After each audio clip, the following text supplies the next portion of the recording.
तानं नमो सिद्धाणं नमो आयरीयानं नमो विज्ञायानं नमो लोये सवसाहुणम्।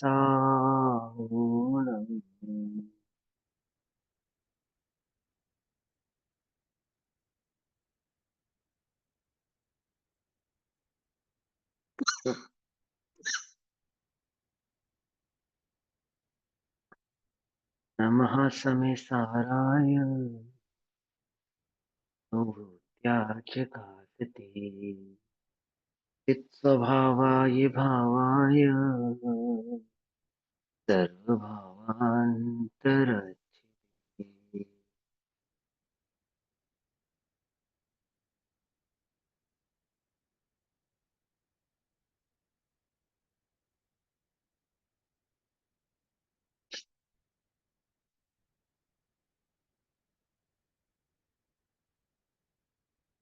हमारा दोपहर कालीन स्वाध्याय का विषय चल रहा है श्री सम्यसारजी ग्रंथ। श्री सम्यसारजी का स्वाध्याय हम सभी आचार्य अमृत चंद्र देव द्वारा रचित आत्मख्याति टीका के माध्यम से कर रहे हैं। आत्मख्याति टीका पेज नंबर 525, श्लोक नंबर 221, सर्वशुद्ध ज्ञान अधिकार। श्लोक या कलश नंबर 221 है। अभी तक हमने समझा कि अज्ञानी जीव परद्रव्य से राग द्वेष की उत्पत्ति होती हुई मानकर परद्रव्य को ही राग द्वेष का कारण जानता है। वास्तव में राग द्वेष का कारण परद्रव्य नहीं है और परद्रव्य में राग द्वेष की उत्पत्ति होती नहीं है। जीव के स्वयं के अज्ञान के कारण जीव की ही सत्ता में राग द्वेष आदि भाव उत्पन्न होते हैं। वे जीव के ही है, ऐसा स्वभाव नहीं है, इसलिए जीव उनका जीव के नहीं है, अर्थात जीव उनका कर्ता नहीं है। और उत्पन्न जीव में ही होते हैं, इसलिए वे सदैव जीव के ही है, ऐसा कहलाते हैं। अब कलश कलश नंबर 221, अब नवीन गाथा है और उसके अर्थ के सूचक के काव्य कह रहे हैं। राग जन्मनि निमित्ततां परद्रव्यमेव कलयन्ति ये तु ते उत्तरन्ति नाहि मोहवाहिनीं शुद्धबोधविधुरान्ध बुद्धयः। ये तो राग जन्म परद्रव्याम एव निमित्तताम कलयंती, जो राग की उत्पत्ति में परद्रव्य का ही निमित्तत्व कारण मानते हैं। अब निमित्त मानते हैं, उसको ब्रैकेट में डाला कारण मानते हैं।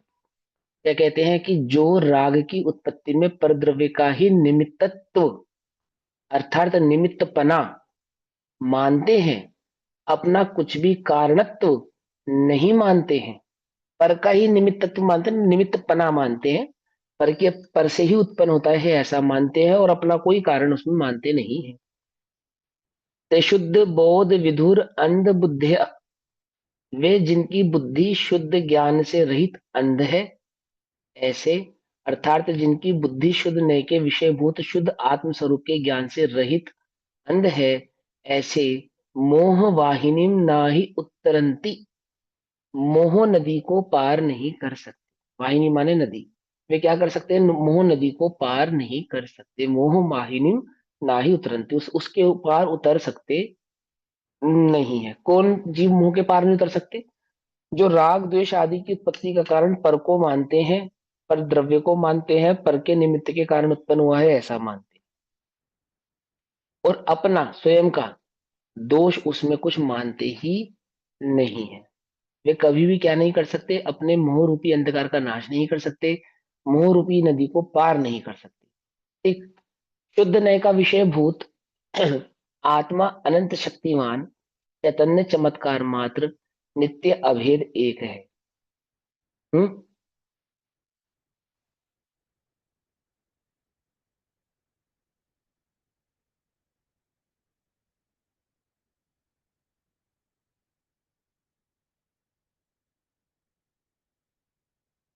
ठीक है, भावार्थ पढ़ता हूं मैं, ध्यान से समझना।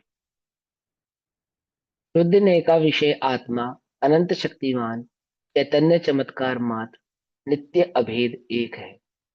वह अपने ही अपराध से राग द्वेष रूप परिणमित होता है। ऐसा नहीं है कि जिस प्रकार निमित्त भूत पर द्रव्य परिणमित करता है उसी प्रकार आत्मा परिणमित होता है, अर्थात आत्मा को परिणमित कराने वाला कोई अन्य द्रव्य है, ऐसा नहीं है, है ना।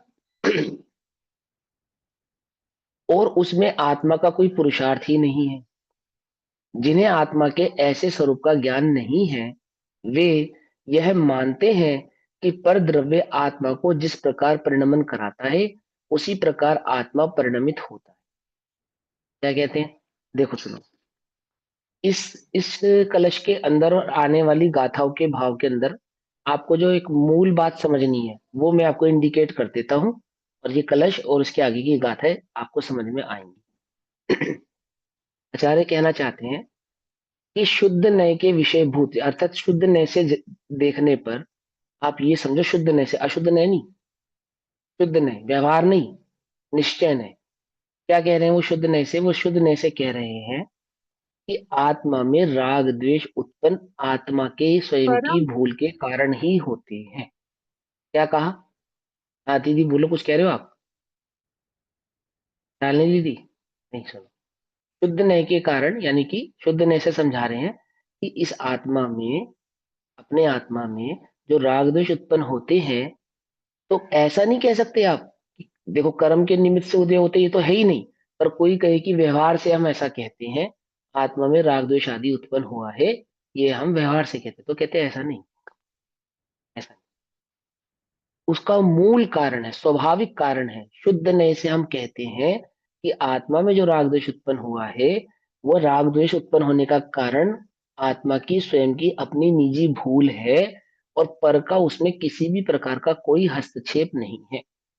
कोई पर ने निमित्त होकर भी, निमित्त माने क्या? निमित्त से कार्य नहीं होता, कार्य होने पर निमित्त पे आरोप आता है कि पर द्रव्य उसको परिणमित करा रहा है आत्मा को, और आत्मा परिणमित हो रहा है, ऐसा कदापि नहीं है ये। कि वो कौन सा पर द्रव्य है जो आत्मा को परिणमित करा सकता है? तो मूलतः जो द्रव्य कर्म है, मूलतः जो द्रव्य कर्म है उसके संदर्भ में ऐसा कहा जाता है कि कर्म के उदय के निमित्त से आत्मा की अवस्था होती है ना। समझ में बात नहीं? समझ में ऐसे ही कहा जाता है ना। और वास्तविकता क्या है? वास्तविकता क्या है? मैंने अपने कई बार बताया। ज्ञान से, अपने स्वयं की भूल से। अपना ज्ञान द्वारा की वो उसमें जो भैया कर्म एक का उदय बात है वो क्या है? बताओ। है। हाँ, कर्म का उदय निमित्त है।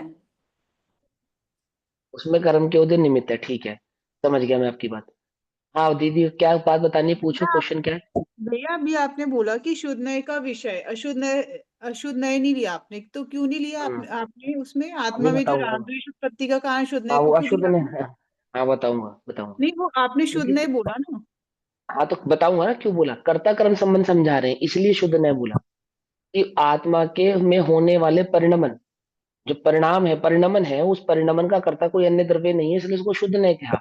कि प्रत्येक द्रव्य का जो परिणमन होगा वो अपने आधार से होगा, अपनी सत्ता में होगा, अपने कारण होगा, इसलिए उसको शुद्ध नहीं कह रहे हैं। ठीक है ना। अब दूसरी बात सुनो। दीदी ने कहा, मीनाक्षी दीदी ने कहा कि वो निमित्त है, कर्म का उदय आत्मा की अवस्था में निमित्त है ना। तो क्या कर्म निमित्त है? कर्म का उदय आत्मा की अवस्था में निमित्त है, ऐसा मानते हो आप? तो अगर निमित्त नहीं मानते, नहीं दीदी मना कर रही निमित्त नहीं है, रजनी आंटी मना कर रही निमित्त नहीं, तो क्या है? तो फिर कर्म का उदय क्या है? निमित्त तो हाँ, है ही, चार से निमित्त है। वो परिणमन है। अगर उसकी वजह से किसी का कार्य होता है तो उस पे दोष आता है कि ये निमित्त है, वरना परिणमन तो कर्म का अपने आप सबके लिए एक जैसा हो ही रहा है ना भैया। ठीक है, जिसके लिए कार्य होगा उसके लिए दोष आएगा। ठीक है। चलो, नेहा दीदी ने कहा। रजनी आंटी आपको कुछ कहना है? मतलब वो तो आत्मा की वो उसकी भूल ही हुई ना, जीव की, तो उस रूप परिणमित हो गया। हाँ चलो ठीक है, कोई बात नहीं, मैं समझ गया। आप लोग क्या कैच कर पा हाँ, रहे हो, ये मैं आपकी बात आपने समझ बताया गया था हूँ। ना, कर्तव्य की अपेक्षा से जब बात करेंगे तो निमित्त नैतिक मन गर्भित हो जाती है उसमें। हाँ ठीक है, चलो ये भी बात ठीक है। अब सब म्यूट कर लो। अब ध्यान से समझो, मैं ये बात समझ गया हूँ कि आपने कितना कैच किया है। अब मैं जो बार बार समझाना चाहता हूँ मैं फिर समझाता हूँ, देखो सुनो। आत्मा की अवस्था कर्म के निमित्त से नहीं होती, ये बात तो सही है। तो कर्म क्या करता है फिर हम कर्म के उदय की चर्चा क्यों करते हैं? जब कर्म के निमित्त से आत्मा की अवस्था नहीं होती, कर्मों के कारण नहीं होती, तो जो कर्म है उनका बेसिकली रोल क्या है फिर? द्रव्य कर्म का बेसिक रोल क्या है? पूरा इतना जैन वांग्मय आगम सिद्धांत शास्त्र कर्म की अपेक्षा से इतना सब कुछ कह रहे हैं, कर्मों की बात बतला रहे हैं, उसका कुछ तो रोल होगा। क्या रोल है कि कर्म के निमित्त से आत्मा की अवस्था होती है? आप कह रहे हो नहीं होती, हम भी कह रहे हैं नहीं होती। कर्म के कारण आत्मा की ऐसी अवस्था होती है कि नहीं होती? कि हम भी कह रहे हैं नहीं होती। तो कर्म क्या करते हैं फिर, क्या है उनका रोल? अब आपने कहा कि उनका अपना परिणमन है, नेहा दीदी ने जैसे बताया कि उनका अपना एक परिणमन है और आत्मा का एक अपना परिणमन है। तो फिर कर्म का जो अपना स्वतंत्र एक परिणमन है उसका रोल क्या है? उसकी इतनी चर्चा क्यों कर रहे हैं? परिणमन तो अन्य द्रव्यों का भी अपना अपना है। कर्म ने ही ऐसा क्या किया है कि हम कर्मों की अपेक्षा से इतने कथन को कर रहे हैं, इतने प्रकार से उसका कथन कर रहे हैं? वो बतलाओ, वो मैंने कई बार बताया आंसर आपको। जीव अपनापन स्थापित करता है उस कर्म के उदय में, तो उसको कर्म के बंध उदय में होता है। मात्र में थोड़ी करता है, वो तो परद्रव्य में भी करता है। तो परद्रव्य का परिणमन कर्म के उदय से ही तो हो रहा है ना भैया। तो अब कर्म के सुनो, उदय में अपनापन स्थापित करेगा तभी तो उसको बंध होगा। ठीक है, अभी जो मैं पॉइंट कैच कराना चाहता हूँ आप सबको, मैंने कई बार उसको बार बार कई बार रिपीट किया है, मैं फिर रिपीट करता हूँ। और मैंने उदाहरण दिया, सबसे सरल उदाहरण थर्मामीटर का उसके अंदर, ठीक है ना?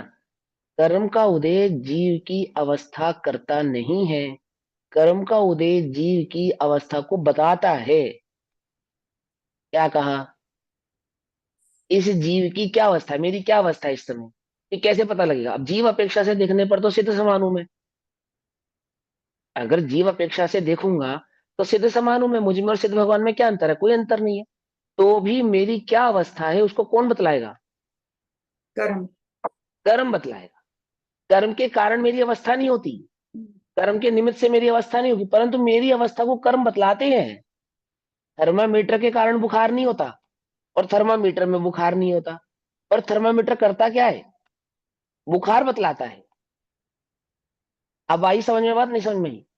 इतना कथन कर्मों के माध्यम से जो किया जाता है, बार बार कर्मों की अपेक्षा से बोला जाता है, कर्म की अवस्थाओं को बतलाया जा रहा है, वास्तव में वो कर्म की अवस्थाओं को नहीं बतलाया जा रहा, वो जीव की अवस्था को बतलाया जा रहा है कि इस जीव की क्या अवस्था है। अभी जीव को मतिश्रुत ज्ञान वाला कहा, तो कर्म के उदय के कारण मतिश्रुत ज्ञान आदि प्रवर्तित, तो जीव की अवस्था को बतला रहे हैं कि ये जीव अभी मतिश्रुत ज्ञान के लेवल तक पहुंचा है, अथवा इस जीव की जो अवस्था हुई है अभी इतनी इतनी है, पहले गुण स्थान वाला जीव, तो जीव की अवस्था हुई है, वो कर्म का उदय नहीं है। वो चौथा गुण स्थान वो जीव की अवस्था है, कर्म का उदय नहीं है। तो पांचवा छठा सातवां आठवां नौवां 10वां गुण स्थान जीव की अवस्थाएं हैं। उन जीव की अवस्थाओं को कर्म से बतला रहे हैं। 105 डिग्री बुखार, 104 डिग्री बुखार, 103 डिग्री बुखार, बुखार डिग्री के हिसाब से नहीं घटेगा बढ़ेगा। बुखार को नहीं मालूम 101 डिग्री क्या होती है, 102 क्या होता है, 103 क्या होता है, बुखार को कुछ नहीं मालूम।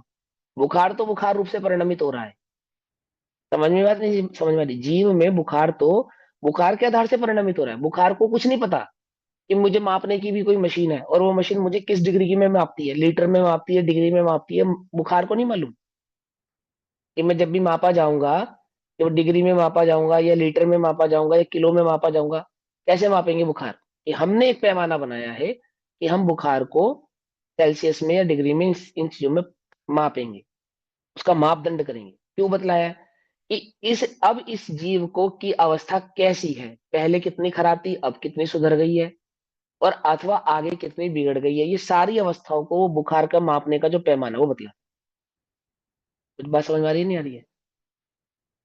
अर्थक्वेक मापने की मशीन क्या करती है? अर्थक्वेक का कारण है, अर्थक्वेक का कारण है वो मशीन, या अर्थक्वेक का कारण वो मशीन नहीं है। समझे ना? माने जो भूकंप आएगा, उस भूकंप का और उस मशीन का, भूकंप मापने की मशीन का, इन दोनों का आपस में क्या संबंध है? बोले कोई संबंध नहीं है। तो भी आपने इसको ये नाम क्यों दिया, भूकंप मापने की मशीन? कि मुख भूकंप की अवस्था बतलाती है कि कितने उसमें डेंसिटी के साथ वो भूकंप आया है, कितना तेज वो भूकंप आया है। कुछ बात समझ में आई नहीं? कर्म का जीव के साथ क्या संबंध है फिर? जब जीव को कर्म का उदय जीव को मोही नहीं कर रहा, जब कर्म का उदय जीव को राग द्वेष उत्पन्न नहीं करा रहा, जब कर्म के उदय के कारण अथवा कर्म के निमित्त के कारण जीव में राग द्वेष नहीं हो रहे हैं, तो कर्म कर क्या रहे हैं, रोल क्या है उनका? कि वे जीव की अवस्थाओं को बतला रहे हैं, क्योंकि वे ही जीव की अवस्था को बतलाने में सक्षम है। जीव अरूपी है। संसार में जीव की अवस्था को कौन बतलाएगा? बोले कर्म बतलाएंगे और कोई नहीं। और जो जीव कर्म रहित है, जो जीव कर्म रहित है, वो तो सिद्ध हो गए। वो तो सिद्ध हो गए। उसकी अवस्था कैसे बतलाएंगे कर्म? हमें उनकी अवस्थाओं को मापने के लिए कर्मों की आवश्यकता ही नहीं है। अब देखो, अब कहा तो क्या जा रहा है? कर्म रहित हो जाओ, कर्म रहित हो जाओ, कर्म रहित होना है या नहीं होना है? वो अब आचार्य के कर्म से बंधेगा तो रहित होगा ना, कर्म बंधन नहीं है कुछ भी। क्या कहा? थर्मामीटर हटेगा तो बुखार दूर हो जाएगा, ऐसे ही है ना? ऐसा नहीं है भाई, ऐसा नहीं है। थर्मा थर्मामीटर हटने से बुखार दूर नहीं होगा। ऐसी अवस्था का आना कि वहां थर्मामीटर की आवश्यकता ना पड़े, अथवा ऐसी अवस्था का आना जहां पे मापना नहीं पड़े, जरूरत ही नहीं अवस्था बतलाने की। एक अनादि अनंत अवस्था को प्राप्त हो गए सिद्ध भगवान, है ना? सादी अनंत अवस्था को प्राप्त हो गए। अब क्या प्राप्त हो गए? अब हमें कुछ बतलाने की आवश्यकता नहीं, सिद्ध हो गए, बात खत्म हो गई। सिद्ध हो गए, अब हमें कुछ बतलाने की जरूरत नहीं है। वो तो आत्मा को जो जैसा स्वरूप था वैसा स्वरूप वहां पे प्रकट हो गया। पकड़ में आई बात? नहीं पकड़ में आई? है? ये गति क्या बताती है? अजीव की अवस्था विशेष को गति कहते हैं। क्या है परिभाषा? जीव की अवस्था विशेष को गति कहते हैं। यह जीव त्रियंच गति वाला है। कैसे पता ये जीव त्रियंच है? त्रियंच गति के जीव, ये जीव त्रियंच है। आमुक जीव त्रियंच है। कैसे पता आपको त्रियंच है? की अवस्था से। हाँ, अब जीव त्रियंच होता है या नहीं होता है? नहीं, जीव त्रियंच नहीं होता, सीधी सी बात है। तो गति जीव को त्रियंच बनाती है नहीं बनाती है? नहीं बनाती, सिर्फ अवस्था को बताती है। गति जीव को त्रियंच नहीं बनाती, जीव त्रियंच नहीं होता, फिर भी जीव को त्रियंच गति वाला कहते हैं। अरे वो आमुक गति ही जीव की अवस्था विशेष को बतलाती है। जितनी देर वो उस अवस्था में रहा, जितनी देर, उतनी देर उस जीव को हम त्रियंच गति वाला कहेंगे। पकड़ में आई बात? नहीं पकड़ में आई? जितनी जितनी देर जीव जेल में रहेगा उतनी देर क्या कहलाएगा? कैदी कहलाएगा। जेल से बाहर आ गया, अब क्या कहलाएगा? कैदी नहीं कहलाएगा। कुछ बात समझ में आई या नहीं? जेल में था तो नाम क्या पड़ा? कैदी। जेल से बाहर आ गया, अब कैदी नहीं कहेंगे। ऐसे ही कर्मों के साथ संबंध था तो कर्म की अपेक्षा से उसको उसका कथन कर रहे थे। अब कर्मों से रहित हो गया तो अब कर्मों की अपेक्षा उस जीव के कथन में नहीं लगेंगी। बस सिंपल। अभी बात समझ में आई कि कर्म के उदय के कारण जीव को राग द्वेष नहीं होता का मतलब क्या है? राग द्वेष तो होता है, परंतु किसके कारण नहीं होता? कर्म के उदय के कारण नहीं होता। तो कर्म का उदय क्या करता है? जीव की राग द्वेष रूपी अवस्था को बतलाता है कि ये जो राग द्वेष जीव को वर्त रहा है, ये कौन सा राग द्वेष वर्त रहा है? बोले ये अनंतानुबंधी वाला राग द्वेष है, ये प्रत्याख्यान वाला राग द्वेष है, ये अप्रत्याख्यान वाला राग द्वेष है, ये संजुलन वाला राग द्वेष है। क्या कहा? कुछ बात समझ में आई या नहीं समझ में आई? पकड़ में आ रही है? कैसे पता चलेगा ये अनंतानुबंधी वाला, मेरा मेरा राग द्वेष अनंतानुबंधी वाला है या अप्रत्याख्यान वाला है? कैसे पता चलेगा? अरे कुछ बात समझ में आ रही है? उसमें भेद कर रहा है। कौन भेद कर रहा है? वो जो कर्मादि है ना, कषाय आदि हैं, जो कषायों के नाम बनाए। तो देखो, कषाय किसे कहते हैं?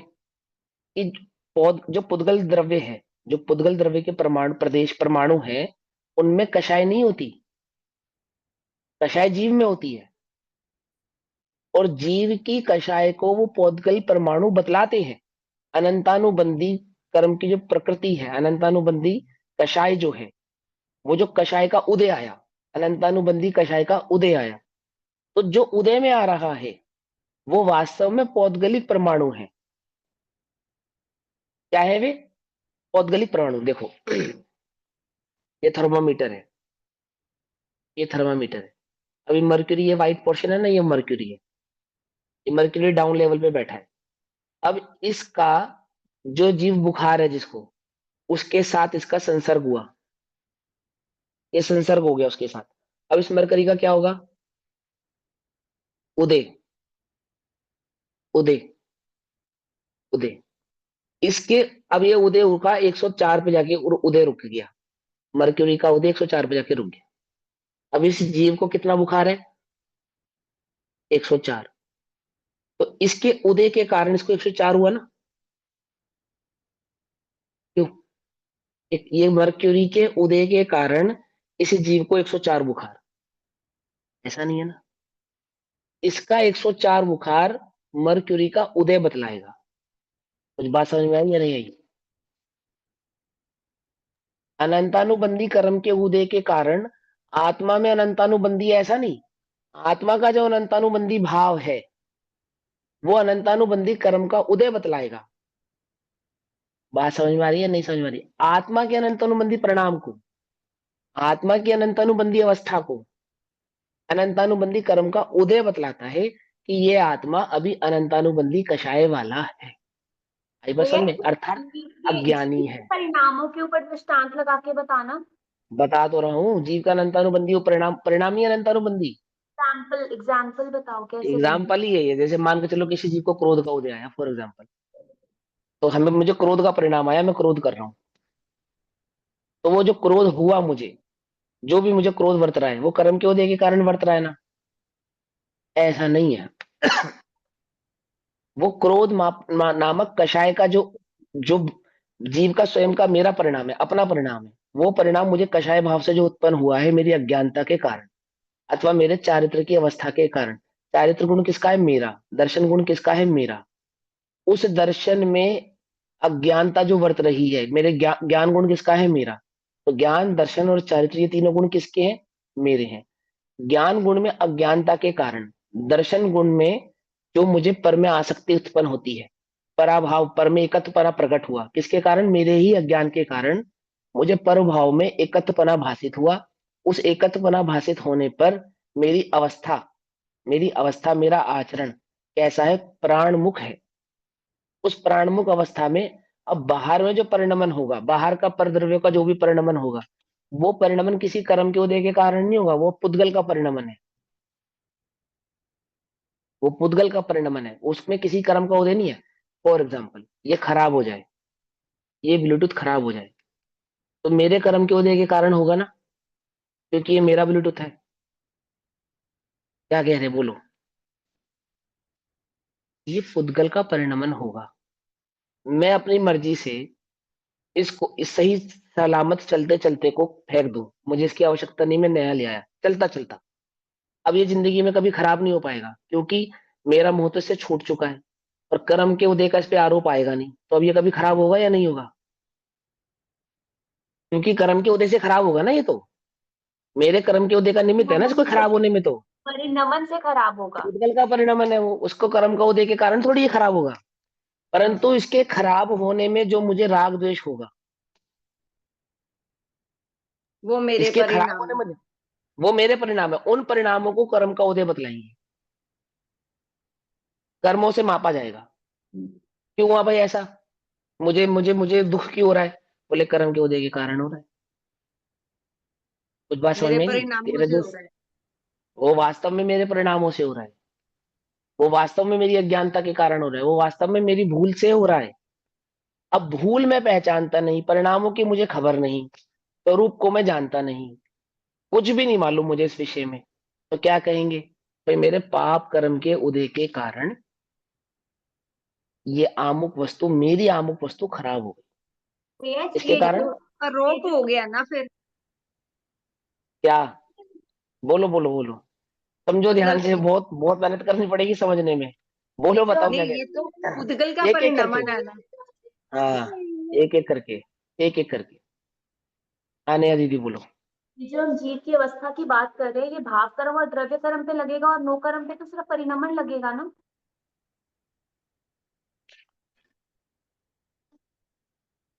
हाँ, नौ कर्मों में सिर्फ परिणमन लगेगा, बिल्कुल करेक्ट है।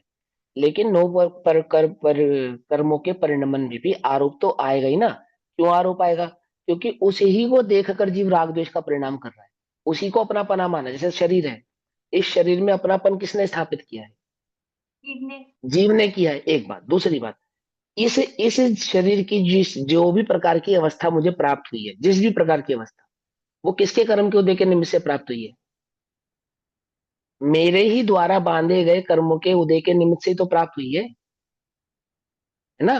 तो इसकी अवस्था में भी कर्म का उदय तो निमित्त है ही, ऐसा नहीं है नहीं है निमित्त, ऐसा नहीं है। लेकिन क्या है, वास्तविक स्वरूप क्या है? देखो, जब निमित्त नैमित्तिक संबंध से कथन करेंगे तो छह हो ही द्रव्यों में आपस में एक दूसरे का निमित्त नैमित्तिक संबंध स्थापित होगा, छह द्रव्यों में स्थापित होगा, ठीक है ना। अब बात ये कह रहे हैं कि वास्तव में होना क्या है कि किसी भी जीव को जो राग द्वेष आदि उत्पन्न हुआ है, जो मोह आदि भाव उत्पन्न हुए हैं, वो राग द्वेष मोह आदि भाव जो उत्पन्न हुए हैं, उसका मूल कारण क्या है? दर्शन मोह है या नहीं है? जीव का अपना ज्ञान ही दर्शन, है, उसने उसके तरफ ही झुकाव किया, पर द्रव्य की तरफ ही झुकाव हाँ किया। हाँ, अब सुनो, इसको कर्म की अपेक्षा से समझा रहा हूं। दर्शन मोहिनी कर्म का उदय है ना, यही है ना। अब दर्शन मोहिनी कर्म का उदय मतलब क्या? विपरीत श्रद्धान। श्रद्धान की विपरीतता। मिथ्यात्व, मिथ्यात्व। और वो ध्यान। मिथ्यात्व मतलब क्या? और वे जीव अपना का अपना अज्ञान, अज्ञान। जीव का अपना अज्ञान। ज्ञान। अब भाई समझ में आई बात, नहीं समझ में आई? कहां से शुरू किया था? दर्शन मोहिनी कर्म के उदय के कारण जीव को मिथ्यात्व वर्तता है। कहां से शुरू हुई? दर्शन मोहिनी कर्म के उदय के कारण। फिर बोले दर्शन मोहिनी उदय का कारण मतलब क्या? बोले विपरीत श्रद्धान दर्शन मोहिनी उदय का कारण कहलाता है। माने दर्शन मोहिनी माने विपरीत श्रद्धान। और विपरीत श्रद्धान मतलब क्या? बोले जीव का अपना अज्ञान, अज्ञान। और ये मुझे जो अज्ञान वर्त रहा है, किसके कारण वर्त रहा है? तो हमने मेरे अब यहाँ अपने पे मेरे कारण ही ही है। कारण, नहीं नहीं नहीं नहीं, दर्शन मोहिनी उदय के कारण, क्योंकि आपने हाँ, बोला था दर्शन मोहिनी उदय के कारण हो रहा दर्शन। है। तो वो भी कुछ मेरे बात समझ कारण में ही आई नहीं? हो। अब आना था कहाँ पे? अज्ञान को लाना था अपने तक, कि मेरे स्वयं के अज्ञान के कारण, मेरे स्वयं वस्तु स्वरूप को ना समझने के कारण, स्वयं की भूल के कारण ही मुझे ऐसा हो रहा है। मेरा ज्ञान हाँ बोला विपरीत सर। बरता तो ही ऐसा हुआ ना। हाँ हाँ अज्ञान हाँ मेरा ही था ना, किसी हाँ और का तो नहीं था। हाँ हाँ हाँ, हाँ, ठीक है। करो। जब हम ये कहते हैं कि दर्शन होने के उदय से भाव कर्म बनते हैं, फिर भाव कर्म के उदय से नो कर्म मिलते हैं, फिर उसमें दोबारा से वो भाव कर्म करता है तो उसको दर्शन मोहनीय बनता है, ये पूरा साइकिल चलता रहता है। हाँ, ये इतने तरह से दोष है, इसमें मतलब इतने तरह से दोष है बस इस इतने तरह कथन के में। दोष ही लगाएंगे इसमें, और कुछ नहीं हाँ, लगाएंगे। इतने दोष, वास्तव इतने तरह से दोष तो सारे ही दोष है। हाँ, जब तो इतने वास्तव तरह में से, इसमें दर्शन मोहनीय लगाएंगे। वास्तव में वास्तव ऐसा नहीं है, वास्तव में ऐसा नहीं है। पंडित टोडरमल जी ने समझाया ना उसको, वास्तव में ऐसा नहीं है। तो फिर कैसा है? बोले देखो सुनो, अगर जीव की कषाय इतनी तीव्र है कि वस्तु स्वरूप उसको समझ में ही नहीं आ सकता, तब तो हम कहेंगे इसके कर्म का उदय है, तब तो हम उसके कर्म के उदय पे ही डाल देंगे बात को, कोई ऑप्शन नहीं है हमारे पास। लेकिन अगर कषाय मंद है और वहां वो उद्यमी होकर वस्तु स्वरूप को पहचानने में अपने पुरुषार्थ को जागृत करे, वस्तु स्वरूप को समझने में अपना पुरुषार्थ लगाए, तो ये साइकिल टूट सकती है। कुछ बात समझ में आ रही नहीं आ रही? फिर फिर वहां पे हम कर्म का उदय नहीं कहेंगे, वहां तो इसका अपना स्वयं का ही प्रमाद है और कुछ नहीं। जैसे उन्होंने उदाहरण दिया, नदी में पड़ा हुआ कोई व्यक्ति प्रवाह में बहता हुआ तेज प्रवाह में यदि निकलने का प्रयास करेगा तो निकल नहीं पाएगा, परंतु प्रवाह के मंद होने पर और वो पुरुषार्थ करे निकलने का, तो फिर वो बाहर निकल सकता है। तो कर्म की उदय की तीव्रता को तो उन्होंने कहा कि कर्म का उदय है, माने मोह की तीव्रता को, जीव के स्वयं की मोह की तीव्रता को तो क्या कहा कि ये तो कर्म का उदय ऐसा है, इसको वस्तु स्वरूप समझ में नहीं आ सकता। लेकिन जब मोह मंद हो और वस्तु स्वरूप समझने की हो, और वहां पे भी वस्तु स्वरूप ना समझे, तो किसका दोष है इसमें? कि किसी कर्म के उदय का दोष नहीं है, ये स्वयं इसका ही प्रमादता, इसका अपना ही दोष है। समझ में आई बात, नहीं समझ में आई? क्या कहा? पॉइंट पकड़ में आया नहीं आया? अब जीव को राग द्वेष मोह आदि उत्पन्न होते हैं, बोले किसके कारण होते हैं? अपनी स्वयं की भूल, अपने स्वयं के अज्ञान के कारण होते हैं। हमने तो सुना है कर्म के उदय के कारण होते हैं। अरे कर्म का उदय जीव के राग द्वेष मोह रूपी अवस्था को बदला रहा है। पकड़ में, कोई कर्म का उदय जीव को मोही नहीं करता है। यदि कर्म के उदय में इतना बल हो कि जीव को मोही कर देवे, तो अरिन सिद्ध को भी कर देगा। इतना बल नहीं है जीव में और कर्म के उदय में, कि वो तो वो मंशु भैया, बलवान नहीं है। जैसे मेरा राग द्वेष तीव्र है, तो उस समय भी अज्ञान तो मेरा ही है ना उसके पीछे, मैं उसको समझना ही नहीं चाह रही। हाँ हाँ, वही तो बोल रहे हैं, आप ही का तो अज्ञान है, और किसका अज्ञान है? नहीं, प्रश्न जैसे क्या है हम इसमें? मतलब तीव्र कषाय को, तीव्र मोह को कर्मों के ऊपर डाल रहे हैं। तीव्र तीव्र मोह को, तीव्र कषाय को कर्मों के ऊपर डाल रहे हैं। हाँ, मैं समझ गया आपका प्रश्न। ये प्रश्न इनका समझो क्या कह रही है। प्रश्न अच्छा प्रश्न है इनका, कि जिस समय तीव्र मोह भाव बरत रहा है, वास्तव में तो वो भी जीव की ही गलती है, कर्म को उदय के कारण थोड़ी बरत रहा है ना। लेकिन आप उसको कर्म के उदय के ऊपर क्यों डाल रहे हो? तो इसलिए डाल रहे हैं क्योंकि मोही को कुछ समझ में नहीं आता है। क्या कहा? मोही को कुछ समझ में नहीं आता है। जब कुछ समझ में नहीं आता है तो क्या, भवितव्यता का विचार करके समता आती है। वास्तव में तो वह उसकी भवितव्यता है। अब उस भवितव्यता को समझाने के लिए सबको समझाना पड़ेगा, जो कि मोही समझने के लिए तैयार नहीं है। तो क्या कह दिया उसे? उसके कर्म को उदय ऐसे ही भैया छोड़ो। ये तो टलका दिया उसको ऐसा कहकर। पकड़े ने पीछे छुड़ाना किसी से, तो कैसे छुड़ाएंगे? कुछ ना कुछ तो कहेंगे ना। समझ में ही बात नहीं समझ में आई? अब वास्तव में क्या है, वो तो उसकी भवितव्यता है। भवितव्यता का विचार करके समता आती है। ऐसा ही होना था, तत्समय की ऐसी ही योग्यता है। अब ज्ञानी के पास तो सोचने के लिए बहुत सारी चीजें हैं, समझने के लिए बहुत सारी चीजें हैं, कहने के लिए बहुत सारी चीजें हैं। कुछ भी कह सकता है। वह उसको कर्म का उदय भी कह सकता है, वह उसको भवितव्यता भी कह सकता है, और आमुक आमुक भाव के आधार से भी उसको कहा जा सकता है। कहने को तो कहा ही जा सकता है। पर वस्तु स्वरूप मूलतः कैसा है? बोले वस्तु स्वरूप मूलतः ऐसा है कि कोई कर्म का उदय अथवा कोई द्रव्य किसी अन्य द्रव्य को अशुद्ध नहीं करता, उसमें राग द्वेष आदि उत्पन्न नहीं कराता, उसके परिणाम का कारण नहीं है और उसके परिणमन का कारण नहीं है, किसी भी अपेक्षा से नहीं है। एकदम शुद्ध द्रव्य की वस्तु की स्वरूप की खबर समझनी है? बोले हाँ समझनी है। बोले बात में शुद्धता तो यह है कि राग द्वेष है और वो जीव के स्वयं के द्वारा किए गए हैं, ये शुद्धता है। शुद्धता है बोले क्यों? बोले पर के कारण नहीं हुए हैं, इसलिए ये शुद्धता है, ये शुद्ध स्वरूप है। इसमें किसी भी प्रकार से पर ने आकर हस्तक्षेप किया है, ऐसा नहीं, ऐसा नहीं। कर्म का उदय तो सिर्फ उसकी अवस्था को बतलाने के लिए है, सिर्फ उसकी अवस्था बतलाएगा कि इस जीव की अभी अवस्था कैसी है। अभी मैं मिथ्या दृष्टि हूँ, सम्यक दृष्टि हूँ? हम्म? कि जो कर्मों की स्थितियां होंगी ना, जो भी उपशम उदय उदीर्णा आदि, जो भी कर्मों की अवस्थाएं होंगी, वहां से पता लग जाएगा कि मैं जिस सम्यक दृष्टि हूँ या मिथ्या दृष्टि हूँ, बतला देंगे। पकड़ में ही बात नहीं? पकड़ में। और हूं क्या मैं? हूं तो मैं जीव। यदि जीव अपेक्षा से देखा जाए तो क्या नहीं है, गुण स्थानातीत है। जीव अपेक्षा से देखने पर नयातीत है। ऐसा ही है ना जीव तो, ना उसमें नए है, ना उसमें गुण स्थान है, ना उसमें कुछ है। तो ये सब कहाँ से लगाया आपने? वो तो उसकी अवस्था माप रहे हैं, हम और कुछ नहीं, और कुछ नहीं। हमें मुझे मेरी अवस्था समझनी, मेरी अभी अवस्था क्या है।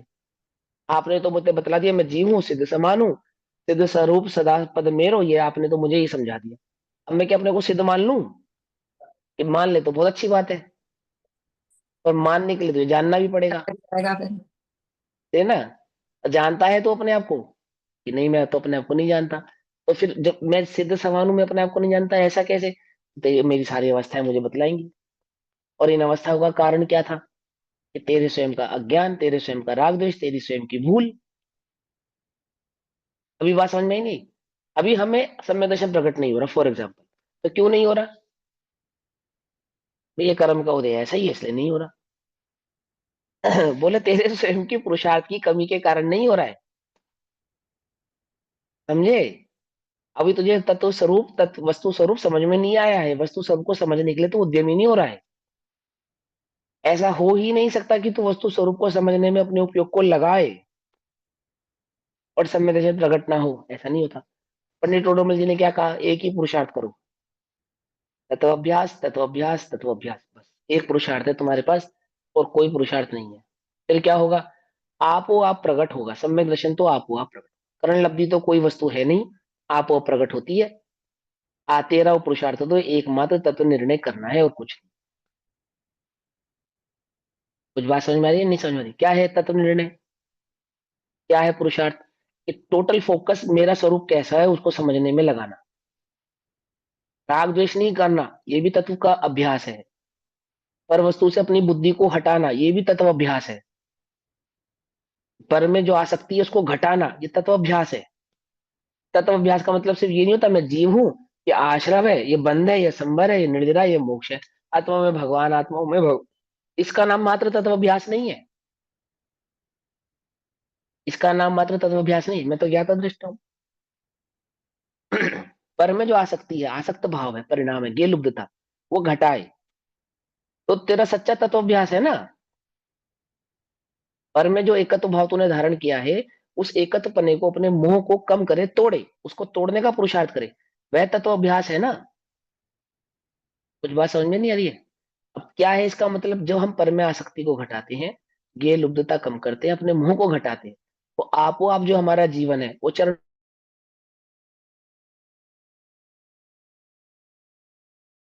अवस्था ही बतलाते हैं। ज्ञानी जीव की कैसी अवस्था होती है, सम्यक दृष्टि जीव की कैसी अवस्था होती है, श्रद्धानी जीव की कैसी अवस्था होती है, देवशास्त्र गुरु का जो श्रद्धान करते हैं उन जीवों के क्या लक्षण है।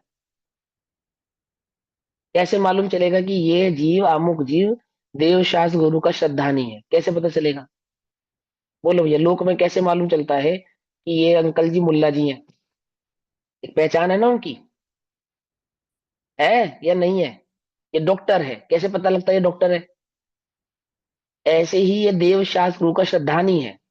ये श्रावक है, कैसे पता चलेगा ये श्रावक है? तो उन्होंने लक्षण बताए, श्रावक के लक्षण है ये: देव पूजा, गुरुपासना, स्वाध्याय, संयम, तपोदान, षटकर्माणि, दिने दिने, अणुव्रत आदि आदि आदि। ये सब परिणाम किसके बतला रहे हो आप? हमें अणुव्रत आदि के परिणाम बतला रहे हो, अथवा हमें हिंसा आदि, झूठ आदि, चोरी छोड़ने के परिणाम बतला रहे हो? क्या बतला रहे हो? किसकी अवस्था बतला रहे हो?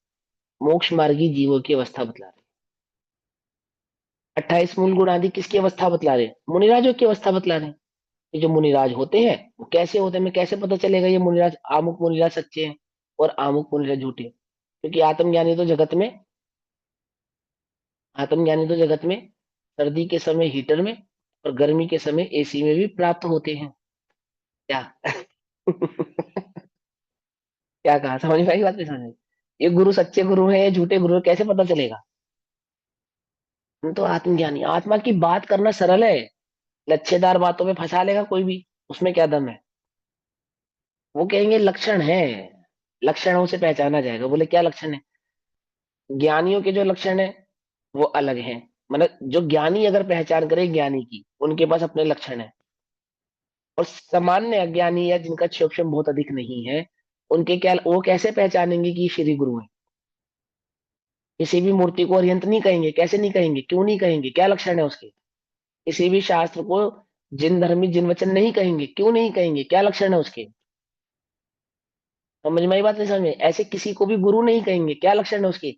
ऐसे ही किसी को भी श्रावक नहीं कहेंगे। क्या लक्षण है उसके? तो चरणानुयोग लक्षण बतलाएगा आपको, इसके ये लक्षण है। ऐसे ही जीव की अवस्था क्या है? कैसी है इस जीव की अवस्था? कौन है ये जीव? कैसा है? क्या हम इसे मुक्त मान ले कि नहीं? हम इसे मुक्त नहीं मान सकते, क्योंकि सभी जीव सिद्ध समान है।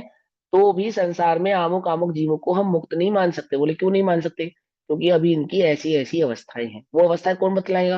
वो अवस्था सारा का सारा कर्म सिद्धांत बतलाएगा।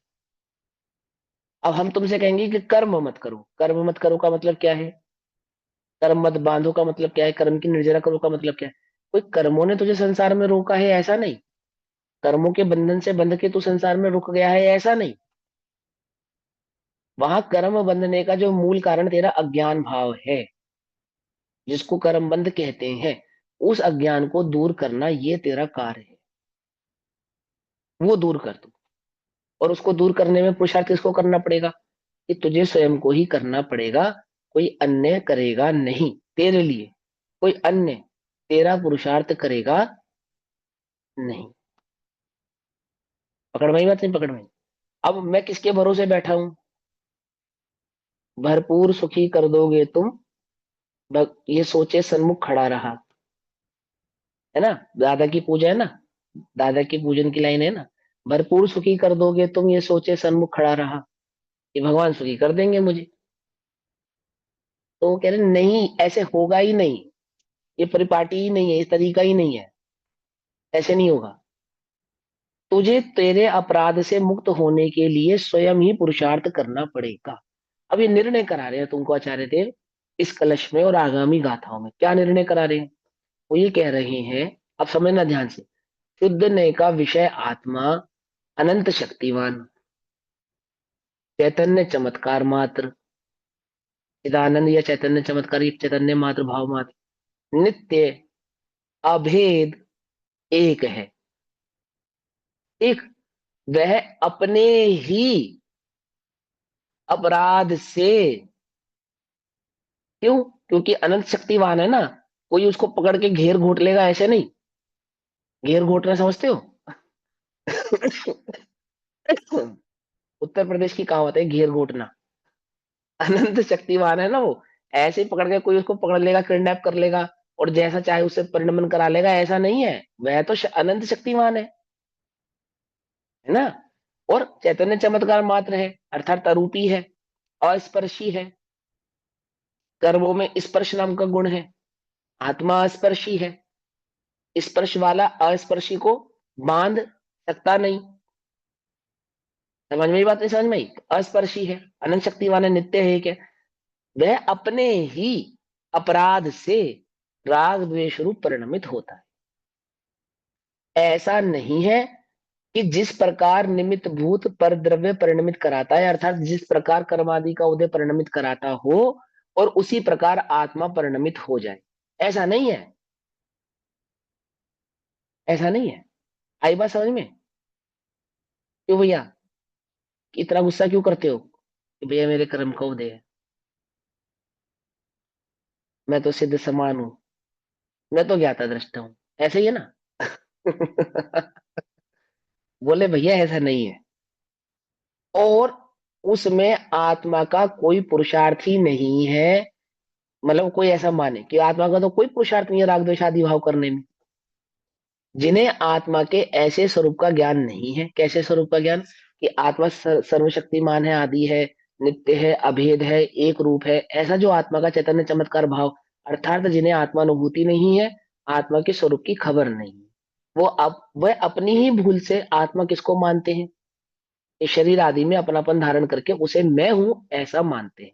तो क्या कहते हैं, जिन्हें आत्मा के ऐसे स्वरूप का ज्ञान नहीं है, वे यह मानते हैं कि परद्रव्य आत्मा को जिस प्रकार परिणमन कराता है उसी प्रकार आत्मा परिणमित होता है। आई शुद्धने की बात समझ में या नहीं समझ में? शुद्धने से तो आत्मा कैसा है? शक्तिमान है, आदि आदि है। लेकिन पर से परिणमन होता है ऐसा भी नहीं है। परिणमन करने में वह स्वयं अपने में सामर्थ्यवान है। हाँ रंजन आंटी, क्या क्वेश्चन आपको? बोलो। क्या है, उसमें आत्मा का कोई पुरुषार्थ है ही नहीं। किसमें नहीं है आत्मा का पुरुषार्थ? कोई ऐसा मान रहा है कि आत्मा राग द्वेष नहीं करता है, कर्म के उदय के कारण होते हैं, आत्मा का उसमें कोई पुरुषार्थ नहीं। कोई ऐसा मान रहा है, उसको कह रहे हैं। ठीक है ना? ठीक है। ऐसा मानने वाले मोह रूपी नदी को पार नहीं कर सकते, संसार को पार नहीं कर सकते, अथवा मिथ्यात्व का अभाव नहीं कर सकते, अथवा मोह सैन्य को हरा नहीं सकते। देखो, अब मोह की सेना को हराना है तुमने या नहीं हराना है ना? तो दूसरों पे आरोप लगाना बंद करो। तुम्हारे स्वयं के मोह का कारण कौन? तत्समय की योग्यता, है ना? ऐसे ही है ना? और तत्समय की योग्यता किसके लिए समझाई थे, क्या बताए? तो घोर अज्ञानी के लिए समझाते हैं, घोर अज्ञानी को। ज्ञान ज्ञानी भवितव्यता का विचार करके समझाते। पंडित भीमराव अम्बेडकर ने लिखा ना, भवितव्यता का क्या कार्य है? भवितव्यता का विचार करके जो समता आ रही है, उसी का इज इक्वल टू नाम है तत्समय की योग्यता। भाई इस चीज की ऐसी ही योग्यता है, इसके साथ इसका ऐसा ही होना है ना? उस चिंतन, उस विचार का नाम है तत्समय की योग्यता। ठीक। अब ऐसा नहीं कि तत्समय की योग्यता और कुछ नहीं है, और भी है, बहुत कुछ है। लेकिन मैं आपको फिलहाल समझा रहा हूँ कि तत्समय की योग्यता माने भवितव्यता, बस ऐसा। उनके राग द्वेष नहीं मिटते। जो राग द्वेष मोह आदि का कारण वो मानते हैं, उनके राग द्वेष आदि नहीं मिटते। समझ नहीं बात?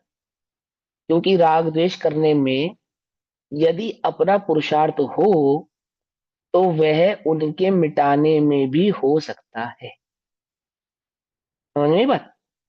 फिर से बोलता हूं, उनके राग द्वेष नहीं मिटते, क्योंकि राग द्वेष करने में यदि अपना पुरुषार्थ हो तो वह उनके मिटाने में भी हो सकता है, किंतु यदि दूसरे के कराए ही राग द्वेष होता हो तो राग द्वेष कराया ही करें। अगर दूसरे के कराने से ही राग द्वेष होगा तो वो तो अपना राग द्वेष कराए बिना मानेंगे नहीं, वो तो कराते ही रहेंगे, उनका तो काम है। तब आत्मा उन्हें कहां से मिटा सकेगा? जब मिटाता जाएगा वो करते जाएंगे, वो मिटाता जाएगा वो करते जाएंगे, ये संतति तो कभी खत्म ही नहीं होगी, क्योंकि वो राग द्वेष कराते रहेंगे और ये मिटाता रहेगा, वो कराते रहेंगे, ये मिटाता रहेगा, वो कराते रहेंगे। इत्र इत्राशय दोष इसे कहते हैं। नहीं, इत्र इत्राशय दोष नहीं है ये, इसको कहेंगे अविनाभावी कर्ता कर्म संबंध। ये कहलाएगा कर्ता कर्म संबंध। हम मिटाते जाएंगे और क्योंकि वो हमारा कर सकता है तो हमें वो राग द्वेष उत्पन्न कराते रहेंगे, हम मिटाते रहेंगे वो कराते रहेंगे, हम मिटाते रहेंगे वो कराते रहेंगे, ऐसा हम दोनों के बीच में कर्ता कर्म संबंध हो जाएगा। मैं मिटाने का करता, वो करने का करता, और ये जीव कभी संसार से बाहर आ सकता नहीं। तब आत्मा उन्हें कहां से मिटा सकेगा? इसलिए राग द्वेष अपने किए होते हैं और अपने मिटाए मिटते हैं। पकड़ में मत। इस प्रकार कथनचित मानना तो सम्यक ज्ञान है। आगे पढ़ते हैं। स्पर्श रस गंध वर्ण और, कथनचित क्यों बोला? कथनचित मानना? हाँ कथनचित है ना, अपेक्षा से, ओह, अपेक्षित है, अपेक्षित नहीं। अब देखो, ये भी अपेक्षा ही है, ये भी अपेक्षा। अपेक्षा इसमें इसलिए है क्योंकि राग द्वेष का कर्ता आत्मा को सर्वथा नहीं कहेंगे, स्वभाव नहीं है ना। राग द्वेष का कर्ता सर्वथा थोड़ी होता है। सर्वथा तो स्वभाव का कर्ता होता है, विभाव का कर्ता वो सर्वथा नहीं होता है, इसलिए कथनचित है। और भैया दादा ने पूरा जीवन एक क्रम नियमित पर्याय पे बहुत जोर दिया, तो फिर उसका हाँ भाव क्या ठीक है, रहा? उनका क्या भाव रहा फिर? कर्मबद्ध पर्याय तुम्हें समझ में आ जाए तो फिर बात ही क्या है। खरा सोना कहते हैं उसको, खरा सोना है वो तो।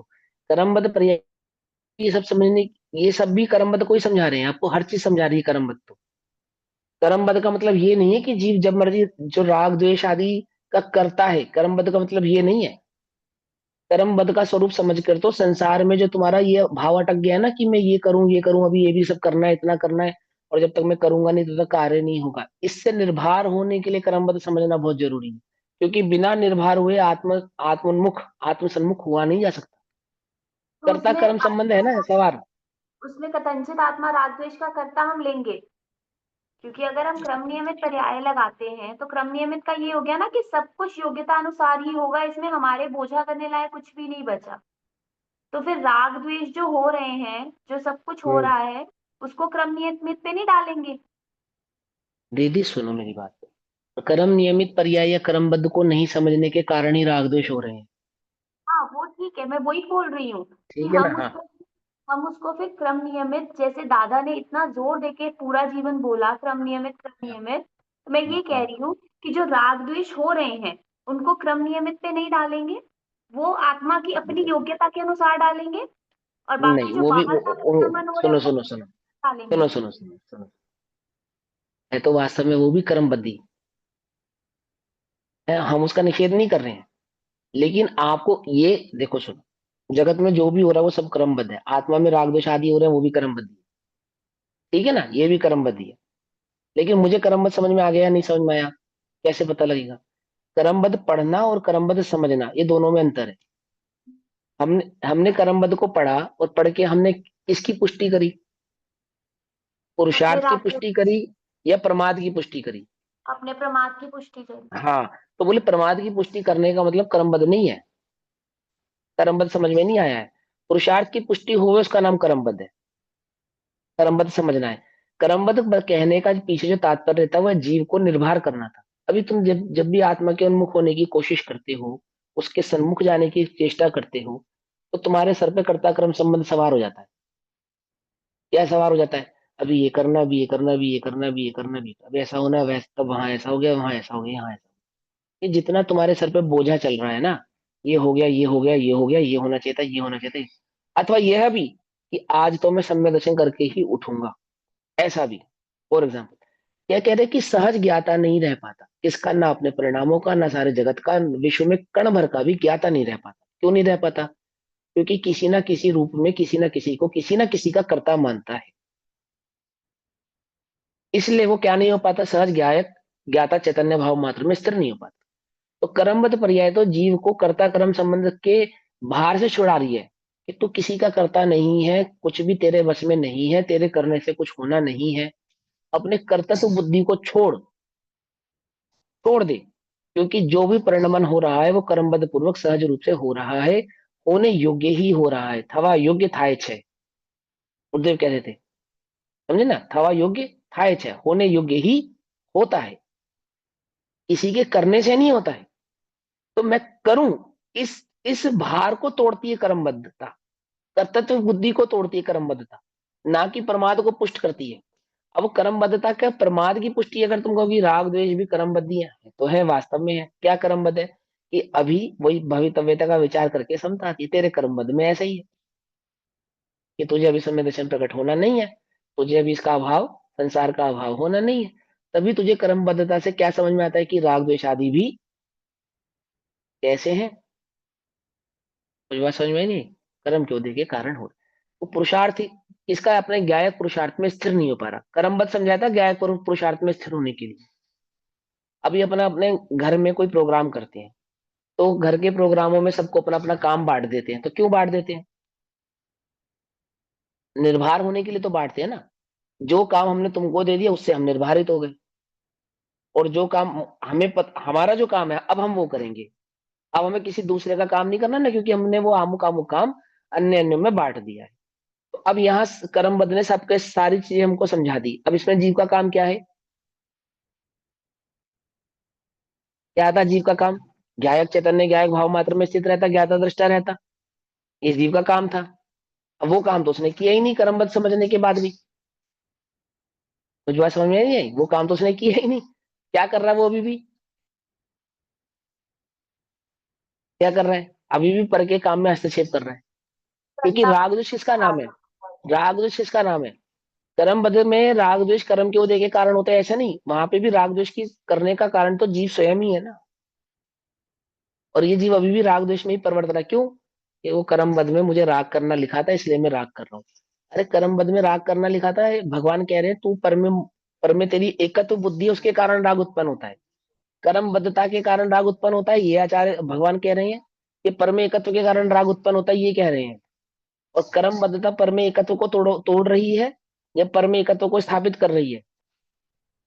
भैया, उत्पन्न होते हैं, जिसको हाँ। क्रमबद्ध समझ आता है वो स्वरूप हाँ, सन्मुख हो जाता है, प्रमाद की पुष्टि नहीं करता। वो तो बात हो ही गई, वो चर्चा तो पहले हो ही गई।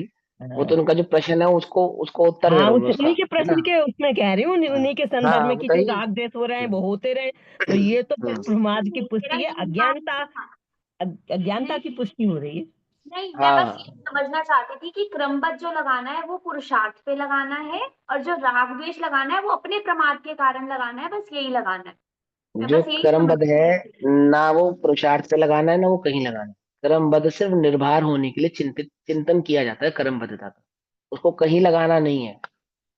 जब तुम आकुलित होने लगो, व्याकुलित होने लगो, तुम्हारा पुरुषार्थ कमजोर पड़ना लगे, पर में एकत्व आसक्त बुद्धि जाते तीव्र होने लगे, तो कर्मबद्धता का विचार करो। भवितव्यता का विचार कर कर समता आती है।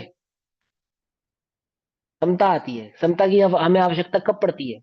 जब कषायों का वेग तीव्र होता है तब आवश्यकता पड़ती है। वहां से निर्भर होकर अब क्या करें? अब चैतन्य ज्ञायक भाव में देखो, झांको, उसका अनुभव करो, उसमें स्थिर हो। आई बात समझ में? अंतिम भाव, स्पर्श रस गंध वर्ण और शब्दादि रूप परिणमते पुद्गल आत्मा से कहीं यह नहीं कहते कि तू हमें जान, और आत्मा भी अपने स्थान से छूटकर उन्हें जानने के को नहीं जाता। दोनों सर्वथा स्वतंत्रतया अपने अपने स्वभाव से ही परिणमित होते हैं, यानी जड़ और चेतन दोनों अपने अपने स्वभाव से परिणमित होते हैं। इस प्रकार आत्मा पर के प्रति उदासीन, संबंध रहित, तटस्थ है। तथापि अज्ञानी जीव स्पर्श आदि को अच्छे बुरे मानकर रागी द्वेषी होता है, यह उसका अज्ञान है। समझ में बात? जीव को राग द्वेष आदि उत्पन्न होते हैं किसके कारण? कर्मबद्धता के कारण। ऐसा नहीं, राग द्वेष उत्पन्न होते हैं अपने अज्ञान के कारण, कि वह नहीं जानता वस्तु स्वरूप को, इसके कारण। वस्तु स्वरूप जाने तो क्या समझ में आता है वस्तु स्वरूप में? कि प्रत्येक द्रव्य स्वतंत्र है, प्रत्येक द्रव्य के अनंत गुण स्वतंत्र है, प्रत्येक गुणों की अपनी अपनी अनंत पर्याय स्वतंत्र है और अपने अपने आधार से परिणमित होती हैं। ये सब वस्तु स्वरूप जाना ना उसने इसमें। तो ये जो जाना द्रव्य स्वतंत्र, गुण स्वतंत्र और पर्याय स्वतंत्र, तो द्रव्य गुण पर्याय की स्वतंत्रता इज इक्वल टू कर्मबद्धता और कर्म नियमितता। ठीक है ना? अब इस अर्थ की गाथा कहते हैं। अब इसी श्लोक के भाव में आगामी गाथाएं हैं। तो अभी समय हुआ, आगामी गाथाओं की चर्चा हम कल करेंगे। तभी तक के लिए सभी को जय जिनेन्द्र। ओम नमः सिद्धेभ्य। निज निधि निज में बताई, यह अनंत उपकार है, उसके लिए जिनवाणी माँ को वंदना शतबार। नमो